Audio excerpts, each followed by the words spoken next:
The world is no longer just on edge. We are experiencing tectonic shifts in real time.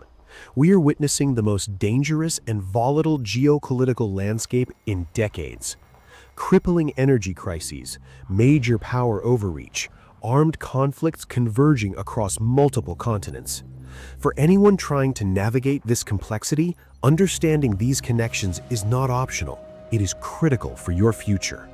Welcome to the channel. Today we are going deep into the heart of the March 2026 global storm.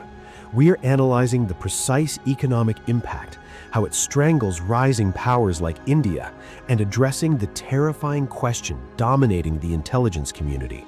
Are we looking at the beginning of World War III? Let's start with the immediate catalyst. Following severe, unprecedented escalations in Tehran, the Strait of Hormuz is now under total restriction. This is not a regional dispute, it is a global economic emergency. 20% of the world's oil and liquefied natural gas passes through this single narrow waterway. Right now, that artery has been severed. The effect was instantaneous. Global oil prices didn't just rise, they violently surged past the psychological $100 mark. Every nation relying on imported energy is feeling the shockwave.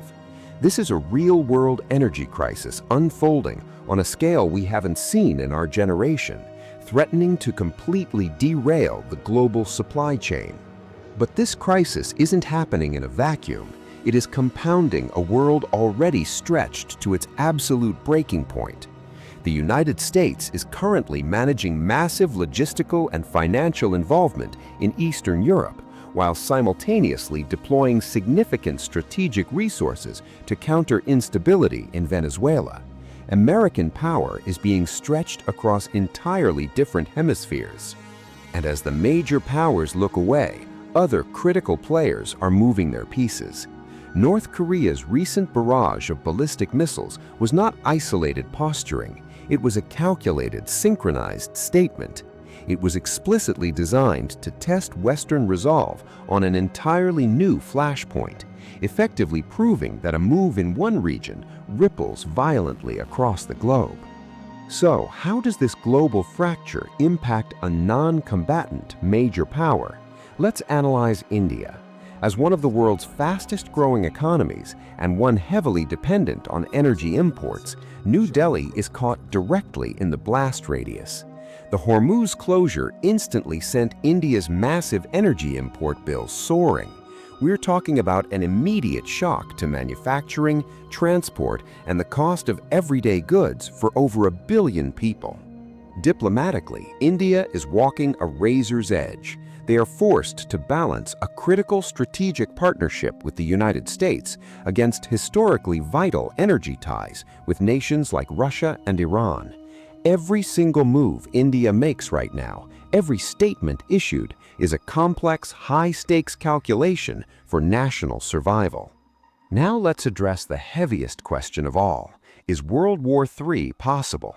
A modern global war will not resemble the massive trench warfare of the 20th century. Instead, we're looking at a deeply connected, asymmetric, multi-front struggle. Entangled defense pacts act as tripwires, ready to draw nuclear-armed superpowers into regional flashpoints. The margin for error is gone. What we're witnessing is the normalization of hybrid warfare. Global conflict is no longer just about troops, it's about crippling cyber attacks on power grids, weaponized economic embargoes, and the strangulation of global trade routes. A traditional world war may be unlikely, but a devastating, interconnected global collapse is a very real threat. As we look ahead, the trend is clear: accelerated global decoupling.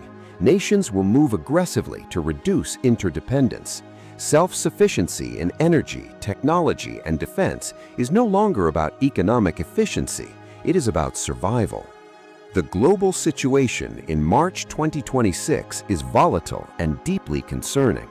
We are analyzing these events not to spread fear, but to foster critical understanding. What are your thoughts on this geopolitical shift? Where do you see the biggest risk? Let me know your perspective in the comments below. If you found this deep dive valuable, hit subscribe and join the community. Thanks for watching and stay informed.